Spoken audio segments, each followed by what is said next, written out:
The final week of the regular season, the 11-4 New York Giants took on the 10-5 Cincinnati Bengals. Giants already clinched themselves a playoff spot, looking to improve their record, and on the first play from the line of scrimmage, Kean Hightower takes it 47 yards into the Bengals territory, and then on the second play of the game, Donnie Chapman in the shotgun calls a play action, rolls out to his right, hooks up with Odell Beckham Jr., who gets down into the red zone, and then later on the drive on 2nd and goal, it would set up a slant play for Beckham as he gets in the end zone for his 8th touchdown of the season. And he gives the G-Men a 7-0 lead early on in the opening drive.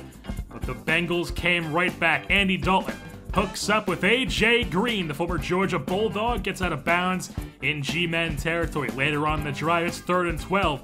Dalton hooks up with Bryce Brown on the screenplay. He's into the end zone, 14 yards to the house. On the screenplay, we're all tied up at 7. A second quarter action now as the G-Men take over. Chapman rolls out to his left, hooks up with the boy from Brick, Garrett Graham, who trucks his way for a few more yards. He gets down to the 20 in the red zone. Play action to Hightower next play. Chapman hooks up with Beckham Jr., who gets down inside the 10-yard line to the 4. And on the very next play, Chapman in the shotgun.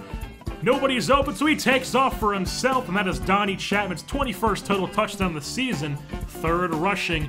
And the G-Men have a 14-10 lead after a Bengals field goal later on. And then Andy Dalton and the Bengals take over, and he fires a strike after all the time in the world in the pocket, and he gets down into G-Men territory. 3rd and 1 now on the 35. Screen play to Jeremy Hill, and he's going to get himself some cold cuts as he's down inside the 15-yard line, inside the 10. He's at the 3. They settle for a field goal, and it's a 14-13 ball game here at Paul Brown Stadium. And then the G-Men take over later on in the 4th after nothing happened in the 3rd besides a field goal from the Giants, and they handed it off to some Kean Hightower running. So it's a 17-13 ball game, and Don Chapman rolls out to his right, hooks up with Henry Hynoski, who hits inside the 10-yard line. He's at the 5. That'll settle for a field goal. It's a 20-13 ball game, and the Bengals have just over a minute left to work. And Andy Dalton, the red rifle, goes to work. He fires to the sidelines for Anquan Bolden. He gets out of bounds at the 26. And then on 4th and 10, it looks like the Bengals are going to get themselves in some trouble.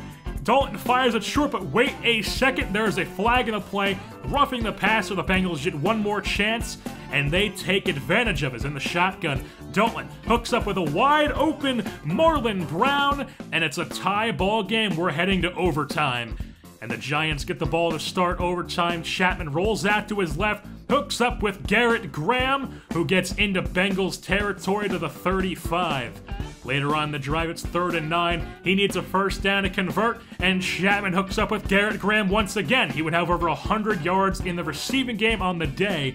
And then the next play, Chapman rolls out to his right, hooks up with Randall Cobb. Ladies and gentlemen, we have corn on the cob and a New York Football Giants victory. As that is how the cookie crumbles in this one. The Giants come away with the win by a score of 26-20 in overtime over the Cincinnati Bengals, as they finish the season off 12-4, and Tony D'Amato gets his first playoff berth as the coach of the New York Giants.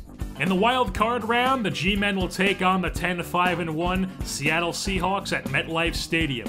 I've been your host, JerseyBorn, and I'm saying goodbye. We'll see you for some playoff football next time.